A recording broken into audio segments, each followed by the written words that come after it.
नमस्कार। दबंग हिंदुस्तान छिंदवाड़ा से मैं कृष्ण कुमार भट्ट। आज हमारे साथ में एक ऐसी शख्सियत है जिनके बारे में लोग अलग अलग तरीके से चर्चा करते हैं, कभी राजनीतिक के रूप में, कभी समाज सेवा के रूप में, तो कभी क्रांतिकारी के रूप में। और इनका नाम है गगन चौधरी, जो छिंदवाड़ा जिले से निकलकर देश के हर प्रदेशों में जाते हैं, लोगों की सेवा करते हैं, राजनीति करते हैं, सेवा करते हैं, क्रांति करते हैं। हमें आज तक नहीं समझ में आया, आज हम उनसे ही चर्चा करेंगे। गगन चौधरी जी, सबसे पहले तो दबंग हिंदुस्तान न्यूज चैनल में आपका स्वागत है। मैं भी आपका धन्यवाद करता हूं कि आपने मुझे ये मौका दिया अपनी बात रखने का। गगन चौधरी जी, सबसे पहले तो आप अपने बारे में अपना परिचय दें। आप हैं क्या? राजनीतिक है, समाज सेवक है, क्रांतिकारी है, क्या हैं आप? मैं एक आम नागरिक हूं और जहां भी मुझे मौका मिलता है कि मैं अपना फर्ज अदा कर सकूं इस मिट्टी के प्रति, मैं वो काम करता हूं। चाहे आप उसको समाज सेवा से देख लो, चाहे वो एक आंदोलनकारी के रूप में देख लो, या किसी की हक की आवाज़ के लिए लड़ते हुए जेल जाना पड़े, या जो भी करना पड़ा हो, उसको आप जिस रूप में देखना चाहें देख सकते हैं। अभी आप एक नई क्रांति की पहल कर रहे हैं यहाँ पे, क्या है वो क्रांति, बताएं। देखिए, मैं तो शुरू से ही हमेशा आवाज़ उठाता रहा हूँ और मेरा उद्देश्य एक ही रहा है कि जनता में एक जागरूकता आना चाहिए। और जिस तरह से ये राजनीतिक पार्टियों जो हमारे छिंदवाड़ा में सरपरस्त बन के बैठी हैं, उनमें जो एक चापलूसी और एक गुटबाजी और जिस तरह से जनता के साथ धोखाबाजी चल रही है, इससे हट के कुछ एक विशेष परिवर्तन होना चाहिए जनता की सोच में भी और उन पार्टियों के चरित्र में भी। मेरा कभी किसी पार्टी से कोई मतभेद नहीं रहा, ना मेरा किसी से द्वेष है।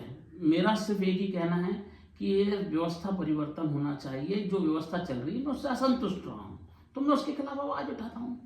व्यवस्था परिवर्तन की आप बात कर रहे हैं, आप असंतुष्ट हैं, किस बात से असंतुष्ट हैं? आप क्या देखते हैं, क्या नाकामियां देखते हैं आप जनप्रतिनिधियों में, सरकार में?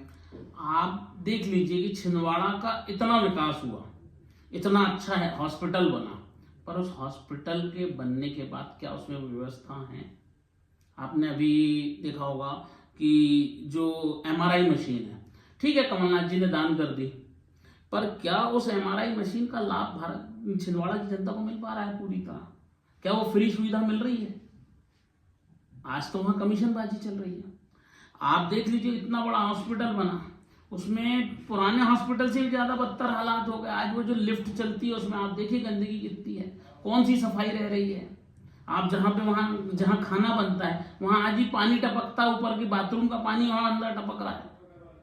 चलिए, सरकार ने एक सौगात तो दी है छिंदवाड़ा को, और सरकार की मंशा भी यही है कि सारा सब कुछ अच्छा हो, मेडिकल कॉलेज अच्छा चले, सारी सुविधाएं मिले। तो आप इसमें सरकार की कमियां देखते हैं, लोकल स्तर पे शासन प्रशासन की? सरकार कौन? मेरा सवाल है, सरकार कौन? भाजपा की सरकार, मुख्यमंत्री मोहन यादव जी। मैं इनको सरकार नहीं मानता।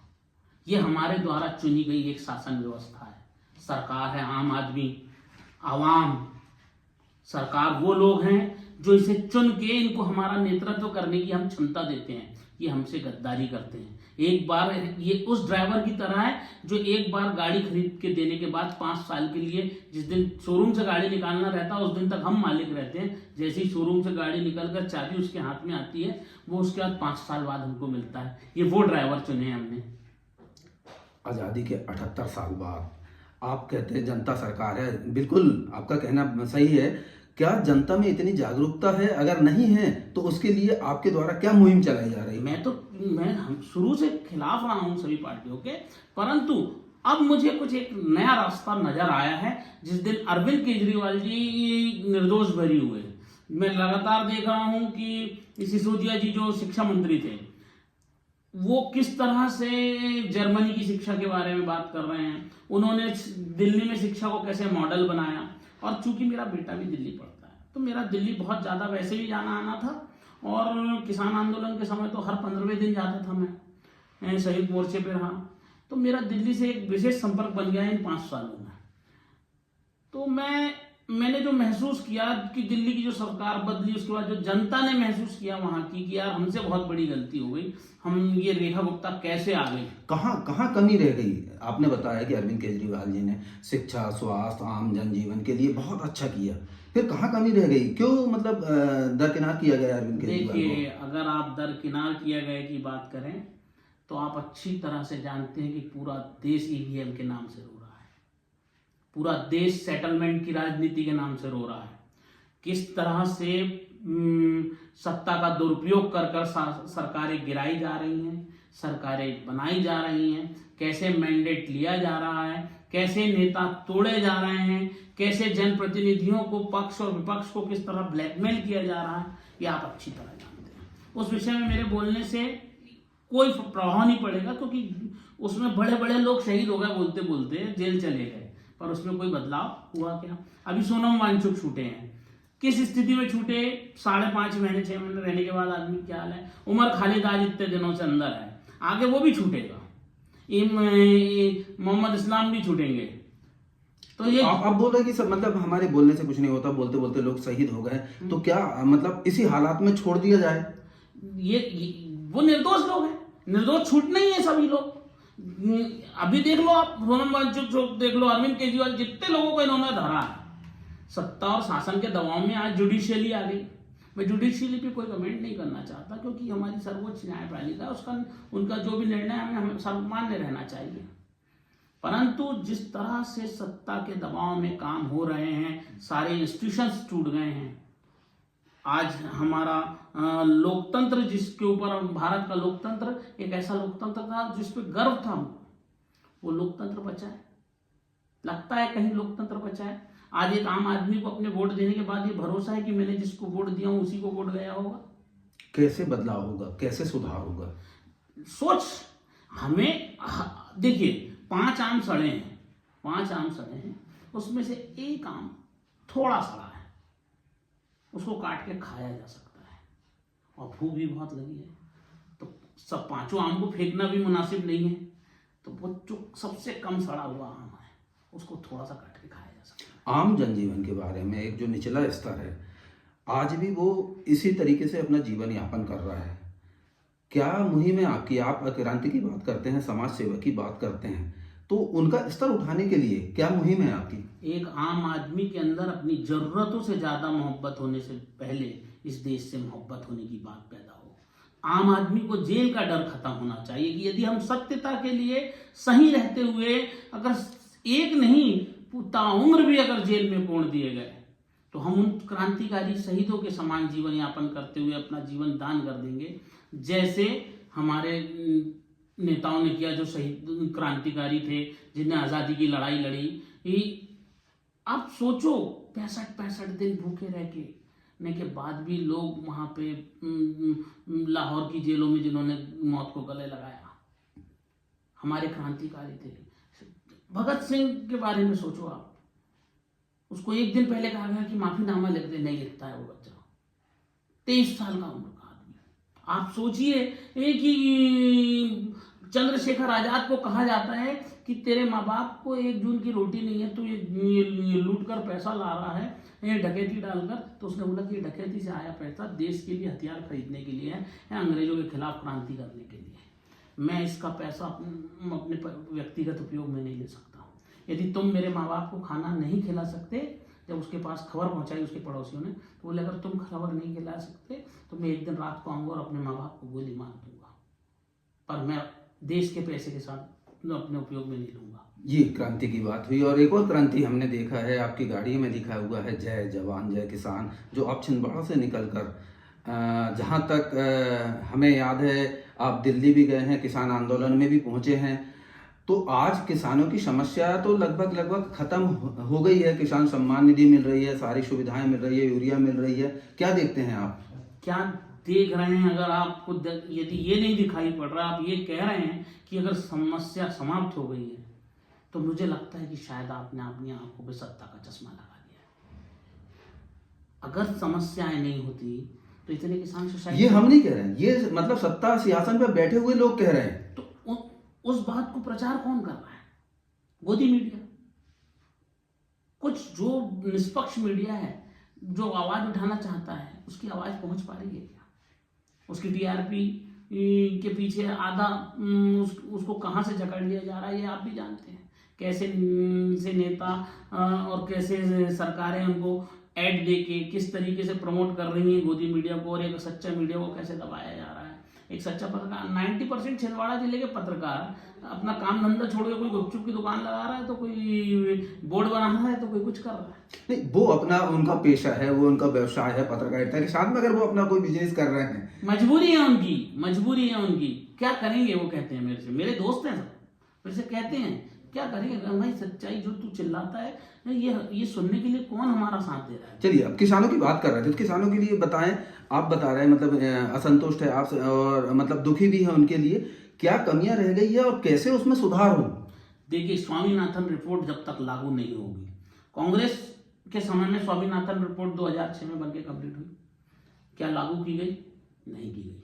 मोदी जी चिल्लाते हुए आए थे कि मैं जिस दिन हुई तो ऐसा हो जाएगा, दुनिया पे दबाव हम पैदा कर सकते हैं, हम ये कर सकते हैं, वो कर सकते हैं। वो सारे वादे खोखले पड़ गए साहब। आज उसी एमएसपी के लिए हमारे 550 किसान मर गए, क्या मिला? आज क्या कर रहे हैं ये जो अमेरिका के साथ जो हमारा एग्रीमेंट हुआ है, उसमें क्या किया इन्होंने? मक्के का सब्स्टिट्यूट लेके आ रहे हैं ये हमारे सोयाबीन के बदले में जो तेल पे लेके आ रहे हैं वो सब्सिडी लेके आ रहे हैं, अमेरिका के लिए सब्सिडी लेके आ रहे हैं, अमेरिका सब जीरो टैरिफ पे ला रहा है। तो हिंदुस्तान का किसान जाएगा कहाँ? हम हमारा माल यहाँ पकाएंगे 2,000 रुपये 2,500 रुपये क्विंटल में, और हमको बेचना पड़ रहा है 1,000 रुपये क्विंटल में, 1,500 रुपये क्विंटल में, जो हमको पड़ रहा है घर में 2,000 रुपये क्विंटल का है। हम 500 रुपये क्विंटल की उम्मीद करते थे मक्के में कि 2,400-2,500 बिक जाएगा, वो 1,800 रुपये और 1,600 रुपये और 900 रुपये और 1,200 रुपये बेचना पड़ा है। तो आवक के आधार पर भी होता है, उत्पादन ज्यादा मात्रा में है इस वजह से होता है, या ये रेट ऐसे निर्धारित किए जाते हैं? मेरा आपसे सवाल है कि हमारे देश में अगर माल ज्यादा पैदा हो जाएगा तो हम बाहर सप्लाई करेंगे कि बाहर के माल को आने के लिए और फ्री ट्रेड दे देंगे कि और हमारे यहाँ भेज दो, हमारे यहाँ माल तो, ताकि हमारे यहाँ की और माल की गत हो जाए, किसान मर जाए। तो दर निर्धारण कैसे होता है? दर निर्धारण एमएसपी डिसाइड करो ना भाई, किससे नीचे ये चीज नहीं बिकेगी। आप फॉरेन से जो माल एंट्री करा रहे हो जिस कारण हमारे देश में रेट टूट रहा है, उसको बंद करो ना। मोदी जी गुलामी क्यों कर रहे हैं अमेरिका की? आज देश के हालात क्या हैं आप देखिए, आज किस जगह से नहीं आवाज उठ रही है, आप बताइए। आज बताइए कि क्या फल की खेती करने वाला इंसान किसान संतुष्ट है? मैं कश्मीर जाता हूँ, सुपौल वगैरह सब जगह की मंडियों में जाता हूँ, किसानों से मिलता हूँ, वहां जाके देखिए सेब की अनाज मंडी में क्या, सेब की फल मंडी में क्या हाल है, फेंका जा रहा है। बीच में आपने देखा होगा ट्रकों से सेब रोडों पे फेंका गया, रोडें जाम हुई थी बीच में कश्मीर की, पर फल के किसानों ने फेंका था। आप चाय पत्ती ऊटी जाइए, 15 रुपए 20 रुपए किलो में पत्ती खरीदी जाती है, 8 रुपए किलो में पत्ती खरीदी जाती है। वहां टाटा के बागान है, इनके बागान है, पत्ती खरीदी जाती है। तो किसान तो वहां भी मर रहा है। जो चाय पत्ती जैसी जो 400 रुपए किलो बिकने वाली चाय पत्ती, उसकी पत्ती भी उनसे 15 रुपए 20 रुपए किलो खरीद के प्रोसेस करके फिर पत्ती बना के आपको बेचा जा रहा है। उन किसान को क्या मिल रहा है? जो ऑयल बनाने में, सोयाबीन का ऑयल निकालने, वो ओएफसी बेचती हैं, जमाने की चीज बेचती हैं, खली बेचती हैं, उसकी सारी चीजें डीओसी बेची जाती है। पर किसान को क्या मिलता है? उसमें भी आपने कंपटीशन पैदा कर दिया, ऊपर से ऑयल बुला के। चलिए, अच्छी बात है। हम आपसे यही तो जानना चाहते हैं कि आपका विजन क्या है, कैसे सुधार हो, क्या होगा उसमें और क्या करेंगे आप? जब तक जनता अपने हाथ में, यदि पार्टियों के बगैर, मेरा तो कहना था कि आजाद रूप से आदमी ये लड़ाई लड़े, 5,000 पार्टियों को दरकिनार करके आजाद उम्मीदवारी को प्रमोट किया जाए। पर जब आजाद उम्मीदवारी को प्रमोट करना मुझे ये संभव नहीं दिखा, क्योंकि उतनी बड़ी तब्दीली आज के समय में ला पाना, जनता की नजर में आजाद उम्मीदवारी को प्रमोट कर पाना मेरे अकेले की क्षमता के बाहर था। तो मैंने एक रास्ता सुना कि इन सब पार्टियों में सबसे ईमानदार पार्टी कौन सी है। तो मुझे एक पार्टी नजर आ रही है जो निर्दोष बरी होकर आ रहा है बाहर, वो है अरविंद केजरीवाल। अभी आप राघव चड्ढा के बयान सुनिए। आप राघव चड्ढा जी ने आज जो समोसा आपका एयरपोर्ट पे 65 रुपए का बिकता था, वो आज उस व्यक्ति के बयान के कारण 10 रुपए की बात पे आ गया। आज राघव चड्ढा ने जो संसद में सवाल उठाया कि बच्चों को जो फीस लगती है, परीक्षा फीस लगती है, अगर 100 बच्चे सेलेक्ट हुए तो 100 बच्चों को काटिए, बाकी 10,000 बच्चों ने जो पैसा भरा है वो उनको कुछ परसेंटेज में वापस करिए। कितनी अच्छी बात है। वो पैसा कहाँ जाता है? आप सोचिए कि आप फोन करते हो, एक मोबाइल तो आपातकालीन सुविधा है। जब मैं किसी को फोन कर रहा हूं तो मुझे तो मेरा पैसा तो कट रहा है, पर उसको तो कुछ नहीं लग रहा है ना। उसकी तो इनकमिंग चालू रहना चाहिए ना। आउटगोइंग बंद कर दो आप, पर इनकमिंग तो चालू रख सकते हो ना। अगर आप सिम हमारी, मोबाइल हमारी, ये सब बातें जो राघव चड्ढा ने उठाई, वो देखकर अरविंद सिसोदिया की जो मैंने बातें सुनी उस दिन, जो अरविंद सिसोदिया जी शिक्षा मंत्री हैं, जो उन्हें जर्मनी मॉडल की बात की, पढ़ाई की, शिक्षा की बात की, कैसे डेवलपमेंट होगा, कैसे हम अपनी शिक्षा को में अपने बच्चों को उद्योग से जोड़कर शिक्षा दे पाएंगे, कैसे हम उसका स्किल डेवलपमेंट 5वीं क्लास से कर पाए। ये सारी चीजें जो दिखाई जा रही हैं, बताई जा रही हैं, और जो मैं समझ रहा हूँ संजय सिंह जी के बयान पे, मैं तो समझ रहा हूँ संजय सिंह जी के भी मैं बहुत बारीकी से सारी पार्टियों को स्टडी कर रहा हूँ। मेरे लिए तो सबसे अच्छी पार्टी, मुझे क्रांति की अगर कोई पार्टी नजर आती थी तो माओवादी नजर आती थी। मगर बंदूक उठाना, शस्त्र उठाना आज के समय में संभव नहीं है, क्योंकि देश हमारा ही है। क्योंकि सामने वाला जिसको हम मारेंगे वो भी हमारा ही घर का आदमी है, और जो लड़ रहा है वो भी हमारे ही घर का आदमी। मरना दोनों तरफ से हमारे लोग। माओवादी की जैसे आपने बात की है, तो पिछले समय मतलब ये खबर आई थी कि आप बस्तर भी गए थे, कुछ सरेंडर जैसी स्थिति कुछ लोगों को करवाए थे, क्या है बताएं? नहीं, मैं बस्तर गया था, और बस्तर में जाकर मैंने आदिवासियों के हाल जाने, जंगल में रहने वाले लोगों के हाल जाने, जो 8,000 रुपये साल में जिंदगी जी लेते थे। हाँ, ये जरूर है कि मैं कुछ पत्रकारों से मिला जो माओवादियों की मतलब उनकी विचारधारा से पूरी तरह परिचित थे। उनसे जाना कि वो क्यों नहीं निकल के आ पा रहे हैं, क्या होना चाहिए, कैसे सरेंडर होना चाहिए, कैसे उनको हम ला सकते हैं, उसका रास्ता कैसे बना, उस पर डिस्कस हुआ मेरा। और काफ़ी लोगों से चर्चाएं हुई। वहाँ के जो प्रोटेस्ट करने वाले काफ़ी लोग हैं, और जिनके माध्यम से मैं जो अपने वीडियो बनाकर उन तक खबर पहुँचा सकता था, मैंने वो कोशिश की थी कि यार मैं मुझे ये लगता है कि इस देश की लड़ाई, चाहे वो किसी देश के किसी भी कोने में लड़ी जा रही हो, मैं अगर इस देश का नागरिक हूँ तो मुझे भी तकलीफ हो रही है, तो मुझे वहां पहुंचकर मैं अपनी तरफ से इस देश के लिए क्या अच्छा कर सकता हूँ वो मुझे करना चाहिए। हथियार उठाना, हिंसा करना मानवीयता के भी खिलाफ है, हमारे संविधान के भी खिलाफ है। फिर क्यों लोग ऐसे पथभ्रष्ट हो जाते हैं कि उनको ये रास्ता चुनना पड़ता है? जब माओवादी एक दिन में माओवादी नहीं बनता। ये आंदोलन माओवादियों का, मैंने बड़ी डीप स्टडी की, इसके लिए मैं कलकत्ता गया हूँ, वेस्ट बंगाल के कई जगह गया हूँ। नक्सलवाड़ी जो क्षेत्र है उसकी पृष्ठभूमि को समझना होगा। कानू सान्याल, चारू मजुमदार, उनके विचारों को समझना पड़ेगा कि वो किस तरह से एक मालगुजार फैमिली का लड़का, एक पढ़ा लिखा लड़का, कैसे जंगल संथाल के आंदोलन में कूद जाता है, कैसे उन किसानों के ऊपर मारपीट होती है, कैसे उन किसानों पे गोली चालन होता है, और जब उन लोग मरते हैं तो उसके बाद वो भी बंदूक उठाते हैं। तो इस तरह से वो नक्सलवाड़ी का आंदोलन कैसे कैसे स्टेप बाय स्टेप दंडकारण्य पहुंचता है, बस्तर पहुंचता है। उस समय बस्तर मध्य प्रदेश में हुआ करता था, मध्य प्रदेश का हिस्सा हुआ। लेकिन आज धीरे धीरे जो समझ में आ रही है, शासन, प्रशासन, मुख्यमंत्री, प्रधानमंत्री, गृह मंत्री, सारे मतलब कहना चाहिए इनको मुख्य धारा में जोड़ने की कोशिश कर रहे हैं, लोग आ भी रहे हैं। तो क्या ये धीरे धीरे समस्याएं खत्म होते जा रही है? कोई समस्या कहीं खत्म नहीं हो रही है। वो दबाव में और एक प्रेशर में विचारधारा को जिंदा रखने के लिए मुख्य धारा में आ रहे हैं। सरेंडर नहीं किया उन्होंने हथियार छोड़े हैं। और ये बात याद रखें, जो हाथ हथियार छोड़े हैं वो हथियार चलाना भूले नहीं है। जिस तरह से ये आंदोलनों को मारपीट कर, हथियार लाठियां चार्ज कर और गोलियां चलाकर दबाते हैं, उसी से माओवाद जैसी स्थिति पैदा होती है। लेकिन ये विचारधारा तो गलत है ना? मैं गलत और सही तब कहूंगा, मैं किसी भी चीज को गलत या सही जब कहूंगा जब सामने वाला पूरा सही होगा।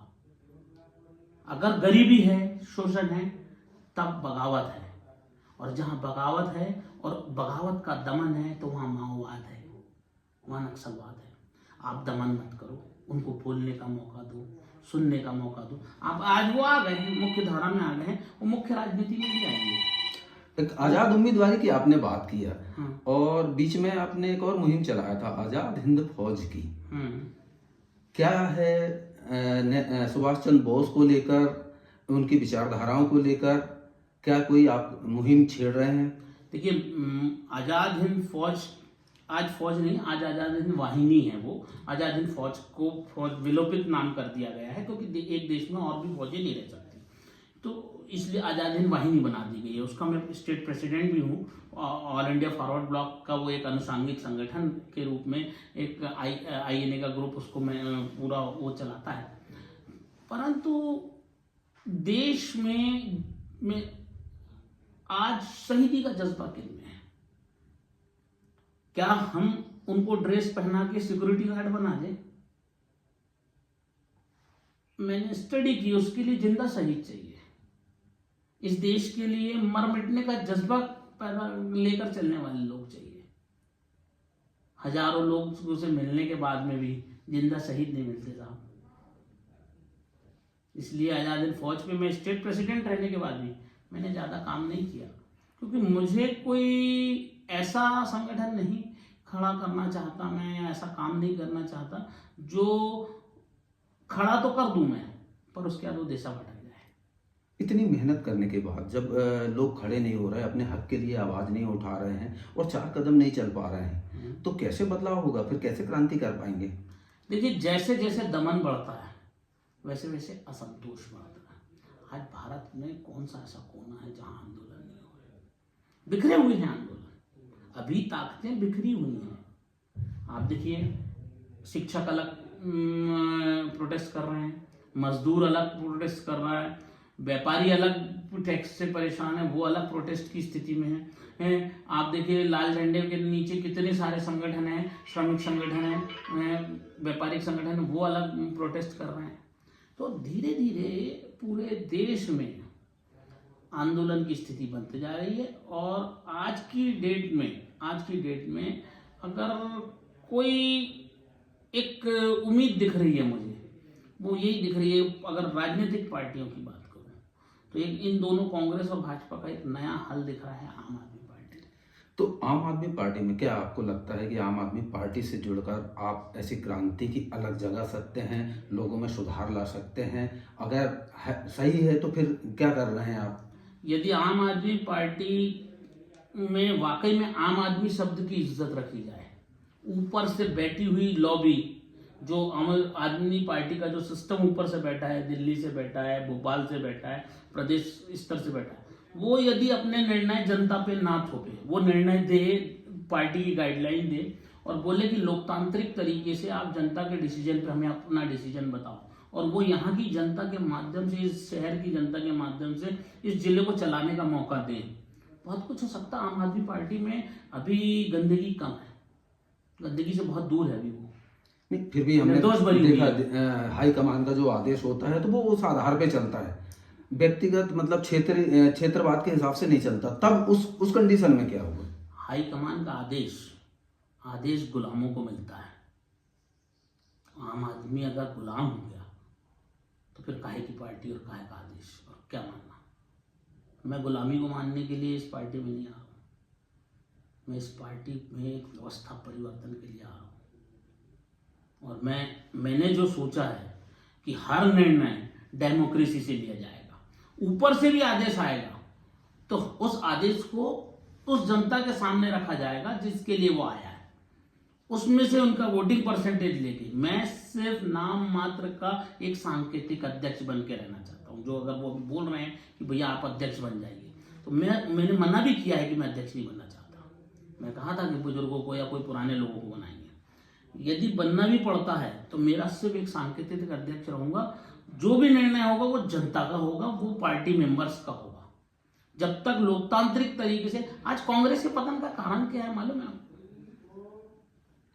कांग्रेस के पतन का कारण क्या है? डिक्टेटरशिप। कमलनाथ जी तो बहुत मजबूत हो गए, कांग्रेस खत्म हो गई, कांग्रेस की विचारधारा खत्म, लोकतांत्रिक नहीं रही कभी कांग्रेस छिंदवाड़ा में। बीजेपी के पतन का कारण क्या है? बीजेपी के पतन का कहाँ कारण? बीजेपी तो विश्व की सबसे बड़ी पार्टी है, आज दिख रही है आपको, पर अंदर उसके डेमोक्रेसी मर गई है। आज ऊपर से आला कमान जिसको चाहे उसको फाइनल कर रहा है। नीचे के लोगों की कहाँ चल रही है? मर गया है जो जमीनी कार्य करता था। इमारत के कंगूरे जो खड़े हुए हैं ना साहब, वो कब भरभरा के गिर पड़ेंगे नजर भी नहीं आएगा। न्यू के सारे पत्थर हटते जा रहे हैं। चलिए, एक समाज सेवक के रूप में, एक राजनीतिक के रूप में, एक क्रांतिकारी के रूप में देश का समग्र उत्थान कैसे हो और कैसे आगे बढ़ें और राष्ट्र कैसे मजबूत हो, ये संदेश दबंग हिंदुस्तान के दर्शकों को। मेरा एक ही है कि समाज का जो सबसे आखिरी आदमी है, यदि हम उसको मजबूत कर पाए, ऊपर से आने वाले आदेश पार्टियों के आला नेताओं के, उस आखिरी आदमी से अगर हम सहमति लेते हुए करते आए तो आखिरी आदमी मजबूत होगा और वही पार्टी मजबूत होगी। अगर इस पार्टी में भी अगर खेमेबाजी और ऊपर की डिक्टेटरशिप आ गई तो इस पार्टी को भी कांग्रेस और भाजपा बनने से कोई नहीं बचा सकता। ये थे हमारे साथ में गगन चौधरी जी, जिनका नाम ही गगन में मतलब बहुत सारी चीज़ें छुपी हुई है, जिन्होंने राजनीतिक रूप से भी, सामाजिक रूप से भी, क्रांति के रूप में भी, समग्र उत्थान के रूप में भी खुलकर चर्चा की और अपने विचार व्यक्त किए। दबंग हिंदुस्तान के लिए मैं कृष्ण कुमार भट्ट, छिंदवाड़ा।